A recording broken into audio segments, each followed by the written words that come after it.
ముఖ్యమంత్రి రేవంత్ రెడ్డి రాష్ట్రానికి పట్టిన శని అంటూ ఘాటు వ్యాఖ్యలు చేశారు మాజీ మంత్రి జీవన్ రెడ్డి. కాంగ్రెస్ సర్కార్పై తీవ్రస్థాయిలో విమర్శలు గుప్పించారు. ముఖ్యమంత్రి బేషజాలకు పోయి రాష్ట్ర ప్రజలను ఇబ్బందులకు గురిచేస్తున్నారని అన్నారు.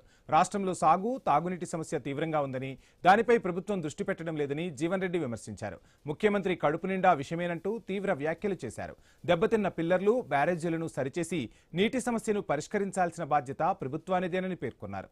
కన్నెపల్లి పంప్ హౌస్ నుంచి నీటిని ఎగువ ప్రాంతాలకు ఎత్తిపోసే అవకాశం ఉన్నప్పటికీ ప్రభుత్వం ఆ దిశగా చర్యలు తీసుకోవడం లేదని ఆరోపించారు. ముఖ్యమంత్రి రేవంత్ రెడ్డి, మంత్రి ఉత్తమ్ కుమార్ రెడ్డి వ్యవసాయం గురించి అవగాహన లేకుండా వ్యాఖ్యానిస్తున్నారని తీవ్ర విమర్శలు గుప్పించారు. జలవనరుల శాఖ మంత్రి ఉత్తమ్ కుమార్ రెడ్డి స్వతంత్రంగా తన శాఖను నిర్వహించాలని సూచించారు. ప్రభుత్వానికి రేవంత్ రెడ్డి గారికి ఉత్తమ్ రెడ్డి విజ్ఞప్తి చేస్తే దయచేసి దేశాలు పోకండి. ఇది రాష్ట్ర రైతాంగానికి సంబంధించిన ఒక అంశము, రాష్ట్ర ప్రజానికి సంబంధించిన అంశం అని చెప్పుకున్న వ్యవసాయదారులు అయినా రాబోయే కాలం త్రాగునీటికి ఇబ్బంది వస్తుంది. త్రాగునీటికి అని చెప్పి అంటున్నాను. ఇప్పుడు మొత్తం భగీరథ ఏదైతుందో ఎస్ఆర్పీ మీద ఆధారపడదు. భగీరథ ఏదైతుందో ఎస్ఆర్పీ మీద ఆధారపడదు.